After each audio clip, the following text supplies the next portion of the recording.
مدالے میں مدالے میں جی رشتہ داری میں ہی ہمارے، تو رمضان شریف سے پہلے ان کے وہاں پروگرام تھا. اب میں نے کافی دنوں کے بعد احمد آباد میں کارخانہ ان کا کافی دنوں کے بعد دیکھا، پہچان تو لیا میں نے، لیکن ماشاءاللہ داڑھی اور سر پہ امامہ، سبحان اللہ. مجھے بڑا اچھا لگا. بھئی ہمارے جوانوں میں مولانا لوگ تو رکھتے ہی ہیں، لیکن ایک عام آدمی، بڑی خوشی ہوئی. میں نے پوچھا بھئی یہ ماحول تمہیں کیسے ملا؟ کہ حضرت احمد آباد ہی میں قافلے میں جانے لگا، اور وہیں سے پھر میرا ذہن ایسا پلٹا کہ میں یہ سمجھ گیا کہ بھئی دنیا کی رونق اپنی جگہ ہے، لیکن دل کا سکون اگر کہیں ملے گا تو خزانوں میں نہیں، مسجد کی اذانوں میں ملے گا. سبحان اللہ سبحان اللہ. بے شک. اور میں نے جو ہے ماشاءاللہ دین کا راستہ اپنا لیا. سبحان اللہ. ایسے جوان ہیں ماشاءاللہ، خوشی ہوتی ہے دیکھ کر کے. دین کے راستے پر چلو گے تو ہمیشہ تمہارا ہی فائدہ ہے. بے شک. بولو زور سے، فائدہ ہے کہ نہیں؟ جی. اور ایسے جوان ماشاءاللہ آج بھی موجود ہیں. اللہ انہیں خوش رکھے کہ رمضان کے مہینے میں تم نے دیکھا ہوگا انہوں نے 5 وقتہ پابندی کے ساتھ نماز ادا کی، تراویح بھی ادا کی، اور مسجد میں جب چندہ ہو رہا تھا تو بڑھ چڑھ کے حصہ بھی لیا. بے شک. سبحان اللہ سبحان اللہ. یعنی دولت اللہ نے دی ہے تو راہ خدا میں خرچ کر رہے ہیں، بے شک. اور یہی ہونا بھی چاہیے. جی. اب میں ان کو بتا رہا تھا رمضانی بھائی کو، ہمارے رمضانی حسین بھائی جو ہیں، کہ یہ ایک پروگرام آپ نے کر کے اتنے علماء کو بلایا. دیکھو ماشاءاللہ جی. یہ جتنے بھی آئے، ہماری مائیں بہنیں بیٹیاں، ہمارے نوجوان ساتھی، بچے بوڑھے بزرگ جتنے بھی آئے، بتاؤ ایمانداری سے رمضانی بھائی سب کے دل سے آج یہی دعا نکل رہی ہوگی کہ کوثر علی کوثر یا کوثر علی ہے نا جی. کوثر علی، اس بچے کی جو کل بارات جانا ہے، اس نوجوان کی، یا اللہ اس میں برکت ہو، آنے والی دلہن ان کے لیے باعث برکت ہو، بے شک. اور دونوں میں اللہ تعالیٰ اس محبت کی خیرات دے دے جو محبت اللہ پاک نے حضرت آدم و حوا کے درمیان عطا فرمائی تھی. آمین. بے شک. سبحان اللہ. ورنہ آپ یقین مانیں ہم نے ایسی شادیاں دیکھیں، اخباروں میں پڑھیں کہ جہاں لوگ نہیں مانے، جی. دوست نہیں مانے، انہوں نے پوری بستی کو پوری رات جگایا زبردستی. چونکہ اتنی آواز میں ڈی جے بجائے، اتنی آواز میں مائک. دیکھو میں مائکوں کے حوالے سے بھی کہہ دوں کہ ہمارا ماننا یہ ہے کہ جنہیں سنانا ہے وہیں تک آواز پہنچ جائے تو کافی ہے. بے شک. بولو زور سے بولو. جی. ہے نا بات صحیح ہے کہ نہیں؟ اب وہ پوری رات شادی میں ایسا طوفان مچایا صاحب انہوں نے کہ نہ خود سوئے نہ سونے دیا. میرے پاس دینک جاگرن اخبار کی کٹنگ رکھی ہوئی ہوگی، چونکہ کافی پرانی بات ہے. تحصیل سوار کی نیا مالدار ہوا تھا. اچھا نیا مالدار بھی اگر صحیح ہے تو صحیح ہے، وہی نہ تو دکھ بہت کرتا ہے. اگر صحیح ہے ماشاءاللہ اور اچھا ہے، اس کو اپنے برے دن یاد ہیں، پریشانیوں والا وقت یاد ہے، تب تو بہت اچھی بات ہے. پھر وہ اللہ کا شکر ادا کرتا ہے، مولا مجھے وہ دن بھی یاد ہے کہ جب میں قرضے میں ڈوبا ہوا تھا، میرے پاس کھانے کو بھی نہیں تھا، لیکن تیری ذات ہے جس نے مجھے قرضے سے نکال کر کے امیر بنا دیا. پھر وہ اللہ کی راہ میں خرچ کرتا ہے. ایسے امیر کو میں سلام کروں گا، 100 سلام کروں گا. مگر کچھ ایسے بھی ہوتے ہیں کہ اپنا برا وقت بھول جاتے ہیں. دولت ملتی ہے تو گھمنڈی بن جاتے ہیں، دولت ملتی ہے تو دوسروں کو نظروں میں نہیں لاتے، دولت مل جاتی ہے تو دوسروں کو حقیر سمجھتے ہیں. انہیں یاد رکھنا چاہیے کہ اللہ تعالیٰ اگر کروڑ پتی بنا سکتا ہے تو کٹورا پتی بھی بنا سکتا ہے. جی. جی. حاسد بھائی بہت اچھے. دیر نہیں لگتی. جی. اور بہت سے ہیں ایسے، میں نام نہیں لے رہا، نام لوں گا تو بڑی پریشانی ہو جائے گی. کئی چینل والے بھی موجود ہیں، سنبل میں کئی ہیں، کسی کو سمجھتے ہی نہیں تھے، اور جگہ چھوڑ دو سنبل میں دیکھ لو. جی. جی.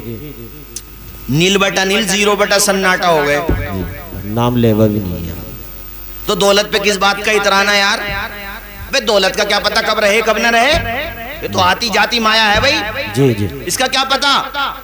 دولت اللہ تعالیٰ دے تو ہمیں یہ بھی دیکھنا پڑے گا کہ اس مالدار کا طریقہ کیسا ہے. بے شک. بے شک. اگر شیطانی طریقہ ہے تو سوچ لو اس کی دولت اسے جہنم میں لے کے جا رہی ہے. اور مالدار بننے کے بعد بھی اگر وہ نیکوں کے راستے پہ ہے تو سمجھ لو عثمان غنی کی سنت ادا کر رہا ہے، عبد الرحمن ابن عوف کے طریقے پہ چل رہا ہے. اس کو سلام کیا جائے گا. اور میں یہ بھی کہوں گا کہ اپنے قدم پہ کھڑے ہونے کی محنت کرنا چاہیے. اللہ سے دولت بھی مانگو، کسی کے محتاج محتاج نہ بنو, اللہ سے یہ دعا کرو مولا تو کسی کا محتاج نہیں, اپنا محتاج بنا, ہمیں ہمارے پیروں پہ کھڑا کر دے مولا, ہمیں اس لائق بنا دے کہ ہم غریبوں کی مدد کر سکیں, ہمیں خوب امیر بنا. اللہ سے مانگو تو دنیا میں بھی بھلائی مانگو, آخرت میں بھی بھلائی مانگو, مگر ساتھ ساتھ یہ بھی دعا مانگو کہ مولا دولت دے تو عثمان غنی کا جذبہ بھی عطا فرما, سبحان اللہ, ان کی سخاوت کی خیرات بھی. بے شک, سبحان اللہ, سبحان اللہ, ماشاء اللہ. سوار میں جو میں بتا رہا تھا رضوان بھائی وہ ایسے ہی تھا, اور نیا نیا مالدار ہوا تھا صاحب. اخبار میں پڑھا میں نے تو اس میں مطلب اخبار میں یہ تھا کہ پوری رات طوفان بدتمیزی ہوئی اور پوری رات جو ہے مطلب ڈیجوں کے آگے ریشوں کی طرح ناچتے رہے. اور سنو بھائیو, لوگوں کو سونے نہیں دیا. اب بیچارے کچھ لوگ ایسے ہوتے ہیں دل سے برا سمجھتے ہیں مگر وہ لحاظ میں کچھ نہیں کہہ پاتے. جی پوری رات, اور جب بارات جانے لگی تو جس گاڑی میں بارات گئی اس گاڑی کی ڈگی میں جی بیئر نہیں ہوتی ہے, بیئر جی. وہ بھی شرابی ہوتی ہے, اس کی بوتلیں رکھ لیں ڈگی میں. اور راستے میں بارات کہیں آس پاس میں جا رہی تھی, پتہ نہیں کہاں گئی تھی بارات تو یہ تو نہیں پتا. بارات جا رہی تھی تو راستے میں دولہے کے بہنوئی نے اور دولہے کے ایک دو خاص دوست تھے گاڑی میں, انہوں نے گاڑی رکوائی اور ڈگی میں سے بوتلیں نکال کر کے پینا شروع کر دیا. معاذ اللہ. دیکھو حضور کی سنت ادا کرنے جا رہے ہیں اور تماشا دیکھو. ان جاہل, بعض مسلمان بھی خدا کی قسم بہت بڑا جاہل ہوتا ہے, جی نام کا ہی مسلمان ہے, بس اسے یہی ہوش نہیں ہے کہ یہ سنت ہے حضور کی. جی شادی کم از کم کچھ تو لحاظ رکھنا چاہیے شادی کا. یہ میرے آقا کی سنت ہے, سنت ایسے ادا کرو جیسے آج کاشپور کے اندر ادا کی جا رہی ہے. ارے اللہ تمہیں دولت دے تو اس دولت کا ناجائز بے جا استعمال نہ کرو, بلکہ یار دولت اللہ نے دی ہے تو مسجد میں خرچ کر دو. سبحان اللہ, بے شک, بے شک. اور دعوت جب کیا کرو شادی کرنے والوں تو اپنے غریب پڑوسیوں کی بھی دعوت کیا کرو. بے شک. اور صرف غریب پڑوسی نہیں, تمہارے گاؤں میں جو بھی کمزور ہیں ان کی دعوت ضرور کیا کرو. اور جس گاؤں میں مدرسہ چلتا ہے تو مدرسے میں پڑھنے والے بچوں کی دعوت ضرور کیا کرو. اور دسترخوان پہ سب سے پہلے تمہارے مہمان نہیں بیٹھنے چاہیے, مدینے والے آقا کے مہمان مدرسے کے بچے بیٹھنا چاہیے. یقین رکھو جن دعوتوں کے اندر مدارس کے طلباء کی دعوت ہوتی ہے انہیں عزت کے ساتھ کھانا کھلایا جاتا ہے. میں یقین اور اللہ کی ذات پر بھروسہ کر کے کہتا ہوں ان دعوتوں کے اندر کھانا کم نہیں پڑتا ہے, وہاں پر بے عزتی نہیں ہوتی ہے بلکہ اللہ تعالیٰ عزتوں کے تاج عطا فرماتا ہے. بے شک, سبحان اللہ, سبحان اللہ, ماشاء اللہ, بے شک. اب بتاؤ یہ لوگ بارات لے کے جا رہے تھے اور گاڑی میں سے ہاں اب دولہے کو بھی پلائی. میں تو اس دولہے کو بھی کہوں گا, اسے کیا کہوں, تو مر ہی گیا. پھر اب اسے کیا کہا جائے. اب اس نے دولہے نے بھی پی اور بہنوئی بھی. دیکھو بہنوئی کے رشتے والوں ہر ایک آدمی کسی کا بہنوئی ہے یا اس کا کوئی بہنوئی ہے. جی جی. یہ رشتہ بڑا اہم رشتہ ہوتا ہے. بہنوئیوں کو اسی طریقے سے سسرال والوں کو بھی ایک دوسرے کو مینج کرنا چاہیے. جی جی. چونکہ دیکھو ہم بھی علاقے میں ہی رہتے ہیں, ایسے ساڑو کا رشتہ بھی اہم رشتہ ہوتا ہے. اس میں مرکھنے بیلوں کی طرح آٹھ نہیں پڑنا چاہیے. یار غصہ آتا مجھے کہیں ایک جگہ کھجوروں پہ لڑ پڑے دوسرے آپس کھجوروں. دو بہنیں ہیں وہ, ان دونوں بہنوں کا گھر اگر تمہاری وجہ سے ٹوٹے گا تو قیامت کے دن اللہ کو جواب دینا پڑے گا. جی. وہ تو بیچاری بہنیں کمزور ہیں, کیا کہیں, وہ کچھ کہہ نہیں سکتی.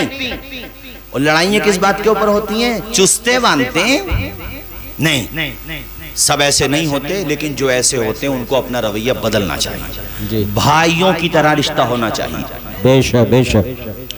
میں تعریف کے طور پہ نہیں کہہ رہا ہوں, صرف ایک بطور مثال بات آ گئی. الحمدللہ ہم 3 ہیں ابھی, آج تک کوئی بات ہی نہیں ہوئی, محبت کے ساتھ ہیں. وہ ہمیں نبھاتے ہیں, ہم انہیں نبھاتے ہیں. بھائی یہ رشتہ بڑا اہم رشتہ ہوتا ہے. اور ہم ہر جگہ تقریروں میں, چونکہ شادی کا پروگرام ہے, 2 جگہ سے بارات آئے تو آپس میں مشورہ بھی کرو. اور اگر کسی وجہ سے کوئی مشورہ کرنے کو رہ گیا, کوئی بات تو اس کو دماغ سے نکالو. اب تم لڑو گے تو سسرال والوں کا بی پی ہائی اور ہو جائے گا, اور اگر تمہارے سسر کو شوگر ہے تو بیچارے کا شوگر اور بڑھ جائے گا اس کو. اور اگر 1-2 دفعہ اٹیک آ گیا ہے تو کام ہو جائے گا اس کو 2-3 مرتبہ بھی. تو سسر کیا ہے تمہارا؟ دشمن نہیں ہے، تمہارا باپ داخل ہے وہ۔ بے شک تمہارا اگر کوئی سسر ہے تو تمہارا باپ بھی کسی کا سسر ہے، بے شک ایک دن تم بھی سسر بنو گے۔ یار شادی تو بڑا پیارا سنگم ہے، محبت کا رشتہ ہے، دو خاندانوں کو ایک کرنے والا۔ ذرا ہاں کوئی شکایت کی بات ہے تو وہ کہو، لیکن چھوٹی چھوٹی باتوں پر کہ تم 5 کلو کھجورے لے آئے ہمیں نہیں بتایا، ہم 3 کلو لے آئے، ہماری بات خراب ہو گئی، تم نے نکاح کے ٹائم پہ پولیتھین میں اپنا پیک کرا لیا سامان، ہمیں کیوں نہیں بتایا؟ ابے نہیں بتایا تو اس میں لڑنے کی کیا بات ہے؟ بھلے آدمی اتنی سی بات کے اوپر کیوں لڑ رہے ہو بھائی؟